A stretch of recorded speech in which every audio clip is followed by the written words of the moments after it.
Thanks and welcome to the Late Look North.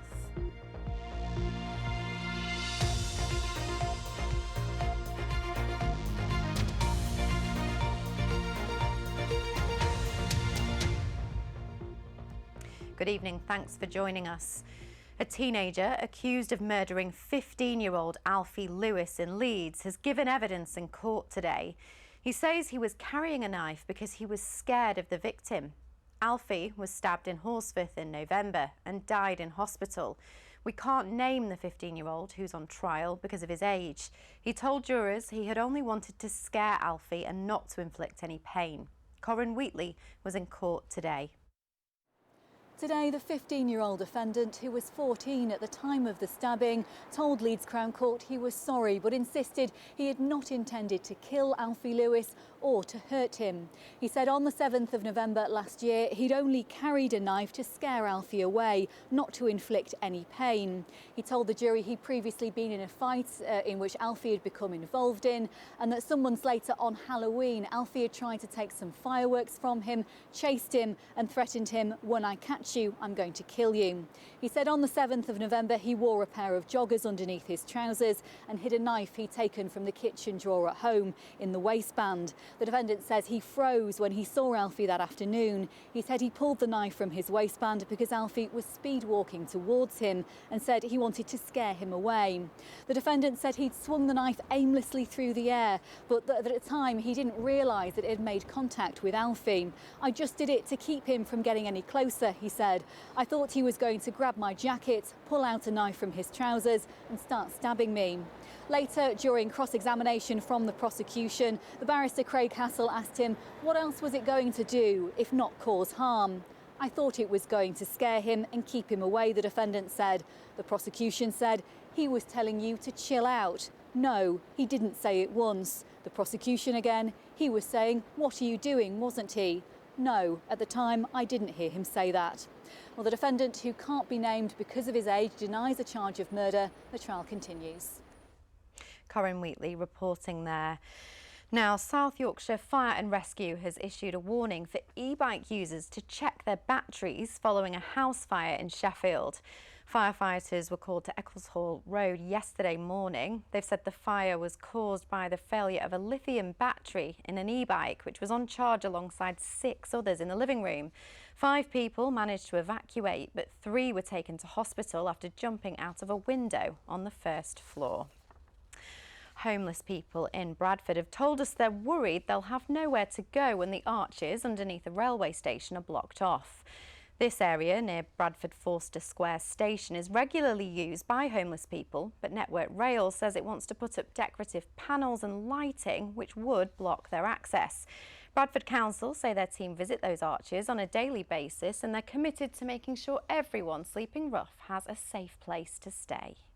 The plan that the council have come up with is just, I think, sad. I just think it's sad that this is what they've decided to do, and I think this place affords some safety and security for people who sleep rough. I don't think it does any service to the people who need our help down here. So I think that you demonstrate your culture by how you treat the poorest in society, not how you pander to the richest.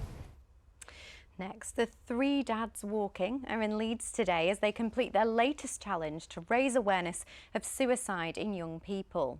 Andy Airy, Mike Palmer and Tim Owen started the campaign in memories of their daughters who all took their own lives. In total, they'll be walking 500 miles to raise money for the suicide prevention charity Papyrus and to try and change the way that people talk about suicide. We think about them every day, we carry them with us. But truth is, we believe many other families just do not have to go through this awful grief that we see every day within our loved ones. So they're always with us.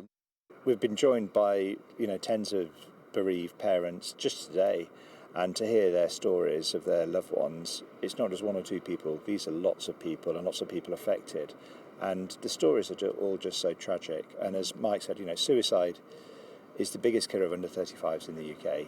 Some of these can be avoided. We can put suicide prevention. That's why our big aim is to put suicide prevention into the school curriculum.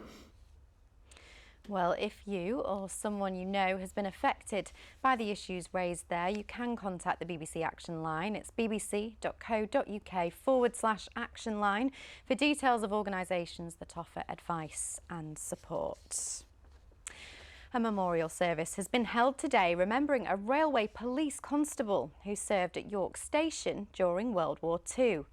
Robert Smith was among 94 people killed during an air raid on April the 29th, 1942. The station was among many buildings severely damaged. Until now, there's never been a memorial for Robert because officials couldn't find his family.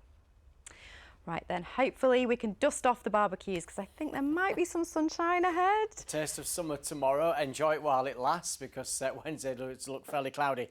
But tomorrow looks lovely. A cloudy start in places, but there'll be some warm sunshine developing. It's a complicated setup this week. This chart suggests Wednesday will be generally dry, but rather cloudy.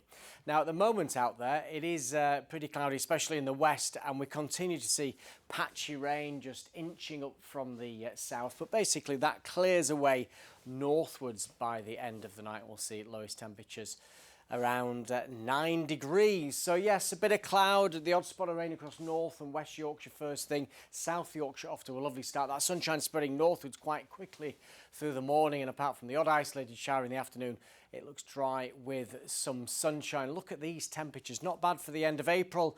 19 Celsius, 66 Fahrenheit, and if you're at work, you won't miss out because tomorrow evening looks fine and warm too. That is the forecast, Hannah. Brilliant. I'll get the sausages out.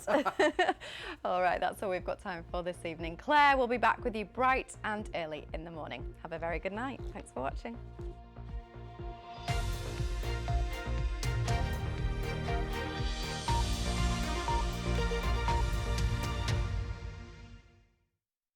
I will be representing the UK